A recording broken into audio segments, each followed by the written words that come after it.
पिछले 10 वर्ष से जिस वक्फ एक्ट के खिलाफ सड़क और सुप्रीम कोर्ट में लड़ाई चल रही थी, वो कानून लोकसभा और राज्यसभा के द्वारा बदल दिया गया है। बहुत जल्दी नया कानून आ जाएगा। काफी चीजें बदल गई हैं। जो थोड़ा बहुत बचा हुआ है उसके लिए संघर्ष जारी रहेगा। कोर्ट में भी लड़ाई चलती रहेगी और सड़क में भी लड़ाई चलती रहेगी। लेकिन कल एक बड़ा अच्छा वाकया हुआ। चर्चा हो रही थी वक्फ एक्ट की और बात हो गई कुरान की। गोरखपुर से सांसद है राधा मोहन अग्रवाल जी। उन्होंने संसद में कहा कि अगर मैं कुरान पढ़ दूं तो मार हो जाएगी, अगर मैं कुरान पढ़ दूं तो युद्ध हो जाएगा। मैं पढ़ूं और बताऊं कुरान में क्या लिखा है? मार हो जाएगी, मार। हिंदू की बलमन साहत है जो कुरान पढ़ के तुम्हें बताता नहीं है। आज मैं आपको बताता हूं कि भारत का संविधान मदरसा चालू करने की इजाजत ही नहीं देता। यह मेरे हाथ में भारत का संविधान है। संविधान का लक्ष्य क्या होता है? संविधान का लक्ष्य होता है सामाजिक विकास, आर्थिक विकास, नैतिक विकास, आध्यात्मिक विकास, चारित्रिक विकास, मानसिक विकास। संविधान का लक्ष्य है लोकतंत्र को मजबूत करना। संविधान का लक्ष्य है सबको लिखने, पढ़ने, बोलने, सोचने की स्वतंत्रता देना। संविधान का लक्ष्य है देश की एकता, अखंडता को मजबूत करना। संविधान के लक्ष्य है समता, समानता, समरसता को आगे बढ़ाना। संविधान का लक्ष्य है एक भारत श्रेष्ठ भारत बनाना। और यह संविधान की जो व्याख्या होती है वो 5 तरीके से होती है। लिटरल इंटरप्रिटेशन होता है कि जो लिखा है बस उसी को पढ़ना है। फिर पर्पोजिव इंटरप्रिटेशन भी होता है कि जो लिखा हुआ है वो किस पर्पस के लिए बनाया गया है। हार्मोनियस इंटरप्रिटेशन भी होता है कि जो लिखा हुआ है उसका क्या मतलब है, उसको देखने के लिए आप आगे पीछे की जो आर्टिकल है उनको भी पढ़िए। कंस्ट्रक्टिव इंटरप्रिटेशन भी होता है और कल्चरल इंटरप्रिटेशन भी होता है। ये 5 तरीके के इंटरप्रिटेशन होते हैं। आज मैं भारत के सभी माननीय सांसदों, माननीय जजों, माननीय लेखकों, माननीय बुद्धिजीवियों, पत्रकारों, कलमकारों से एक बात पूछना चाहता हूं कि भारत के संविधान का कौन सा प्रावधान मदरसा खोलने की इजाजत देता है? उत्तर आएगा आर्टिकल 30। मैं आर्टिकल 30 को बार बार पढ़ रहा हूं, कई बार पढ़ चुका हूं, हजारों बार पढ़ चुका हूं। और इस आर्टिकल 30 का केवल लिटरल इंटरप्रिटेशन नहीं कर रहा हूं, इस आर्टिकल 30 का मैं पर्पोजिव इंटरप्रिटेशन भी कर रहा हूं, हार्मोनियस इंटरप्रिटेशन भी कर रहा हूं, कंस्ट्रक्टिव इंटरप्रिटेशन भी कर रहा हूं, कल्चरल इंटरप्रिटेशन भी कर रहा हूं।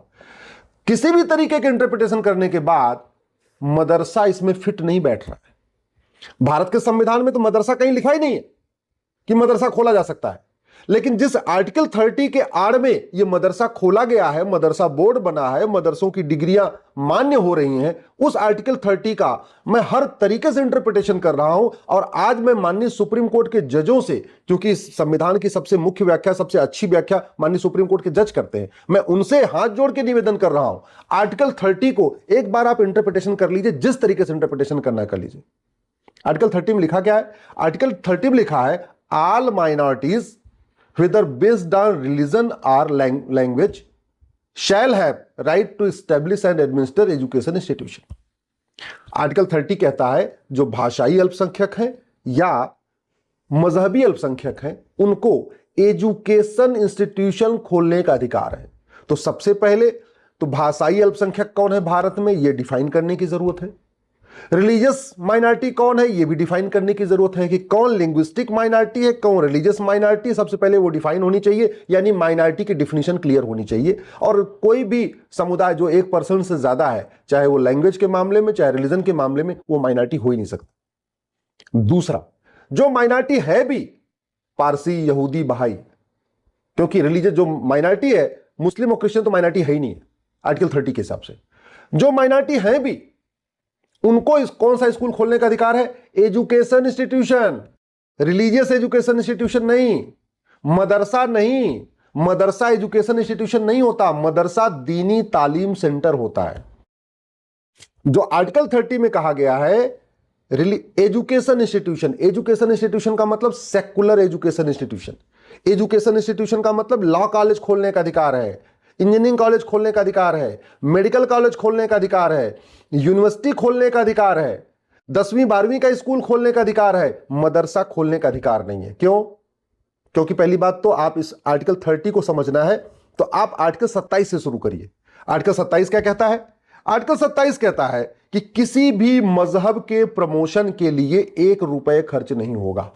ध्यान रखिएगा, रिलीजन के प्रमोशन के लिए, धर्म के नहीं। धर्म और रिलीजन में जमीन आसमान का अंतर होता है।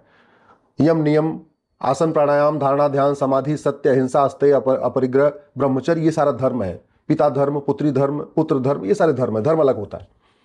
आर्टिकल 27 कहता है रिलीजन के प्रमोशन के लिए 1 रुपए नहीं खर्च करना है। आर्टिकल 28 कहता है, और ज्यादा उसको एक्सप्लेन कर देता है। आर्टिकल 28 कहता है किसी भी स्कूल में जहां स्टेट फंडेड है, स्टेट से मान्यता प्राप्त है, यानी सरकारी मान्यता प्राप्त, सरकार के द्वारा फंडेड, ऐसे स्कूलों में रिलीजियस एजुकेशन नहीं होगी। कुरान क्या देती है? Religious education. कुरान धार्मिक ग्रंथ नहीं है, कुरान रिलीजियस बुक है। धार्मिक ग्रंथ और मजहबी किताब में अंतर होता है। धार्मिक ग्रंथ जो होता है, धर्म क्या है? धर्म सबको जोड़ता है। और मजहब क्या है? मजहब सबको तोड़ता है। कल जरा राधा मोहन जी ने कहा कि कुरान पढ़ दूं तो मार हो जाएगी। मार मतलब उनकी अपनी लोकल लैंग्वेज थी गोरखपुरी। कुरान पढ़ दूं तो युद्ध हो जाएगा, वो बार बार कह रहे थे। और ये भी कहा कि ये तो हिंदू हैं जो सहिष्णु हैं, टॉलरेंट हैं, कुरान में जानते हैं क्या लिखा, फिर भी शांत बैठे हुए।